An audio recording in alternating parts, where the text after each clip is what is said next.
मेरे भैया जब ईंधन निकट गया है और निकट जाने के बाद में गुरु पत्नी मैया एक दिन बोली है कि बेटा कन्हैया के गुरु पत्नी बोली मोहन से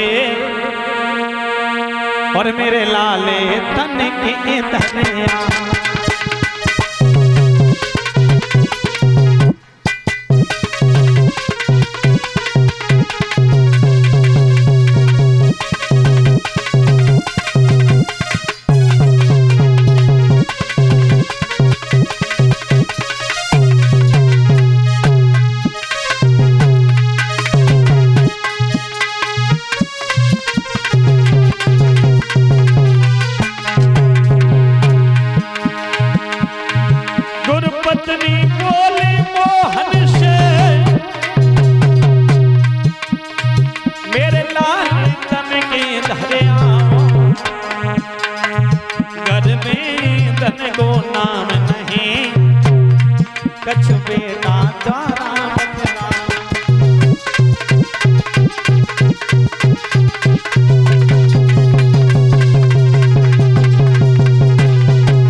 चले जाओ और थोड़ा सा ईंधन ले आओ। तो भगवान कन्हैया बोले सुनो मैया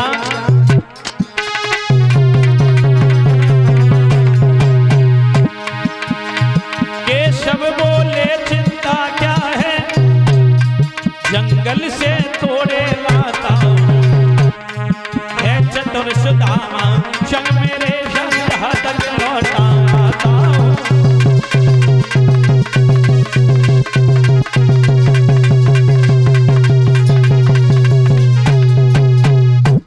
कहा कि बेटा चले जाओ और जाकर के जंगल से लकड़ियों को तोड़ लाओ। जैसे मेरे भैया इतने वचन कहे और कहने के बाद में इधर क्या हुआ कि भगवान कन्हैया और सुदामा जाने लगे परीक्षित महाराज। तो गुरु पत्नी मैया ने कहा बेटा सुदामा धीरे से कहा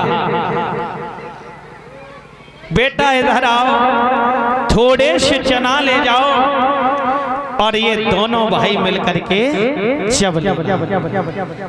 और भगवान कन्हैया को नहीं बताया, कहा ठीक है भैया हम जा रहे हैं। आज मेरे भैया जब लेकर के चले हैं और लेकर के चलने के बाद में इधर क्या हुआ उसी जंगल में पहुंचे।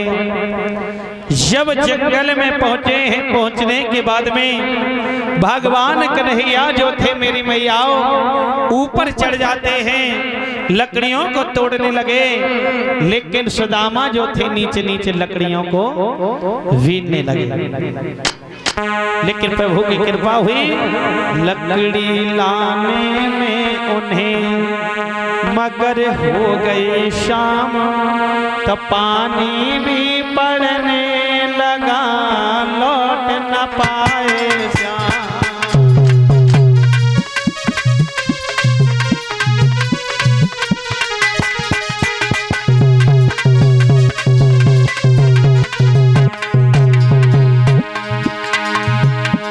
लकड़ी लाने में उन्हें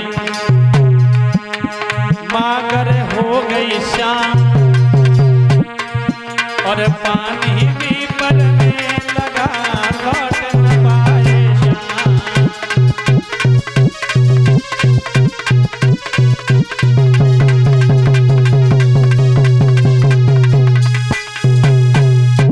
आज मेरे भैया पानी भी पड़ने लगा श्याम नहीं लौट पाए।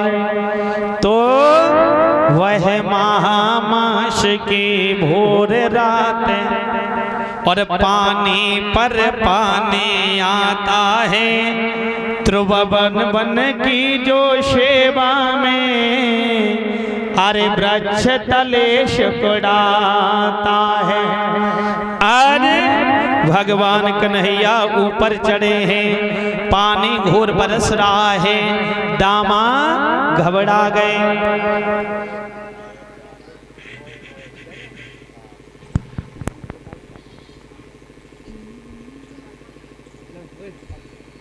और हमारे पप्पू भैया जी के बेटा रोहित भैया ये भी व्यासपीठ को 100 रुपये दे करके सम्मान कर रहे हैं। भगवान हमेशा सम्मान मिलता रहे, जय जयकार होती रहे, बोलिए गोविंद भगवान के।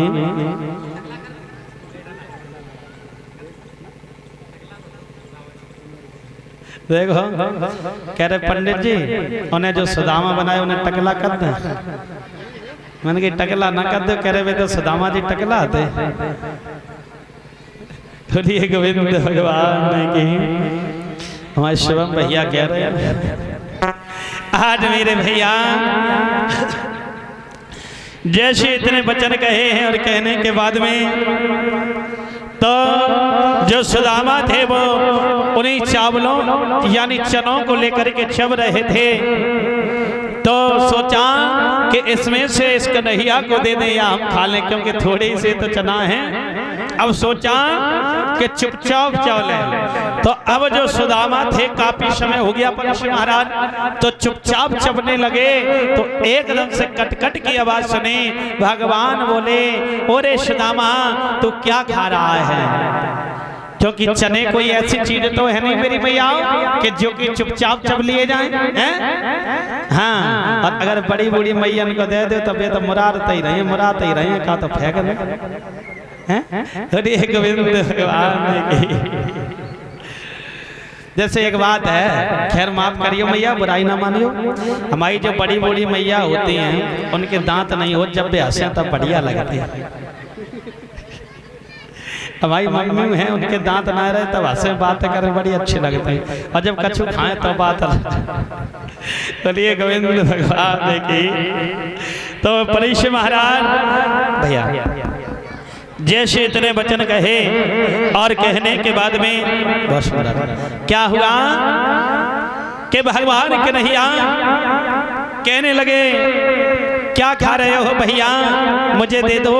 तो बोला है भैया मैं कुछ नहीं खा रहा हूँ, ये बारिश हो रही है, मुझे सर्दी लग रही है, तभी ये कटकट की आवाज मुझे सुनाई दे रही है। आज मेरे भैया जैसे इतने वचन कहे हैं और कहने के बाद में धन्य है भगवान कन्हैया को जो कि ऊपर खड़े खड़े कप रहे हैं। इधर मेरे भैया क्योंकि शिष्य वो कहते हैं यानी बताया है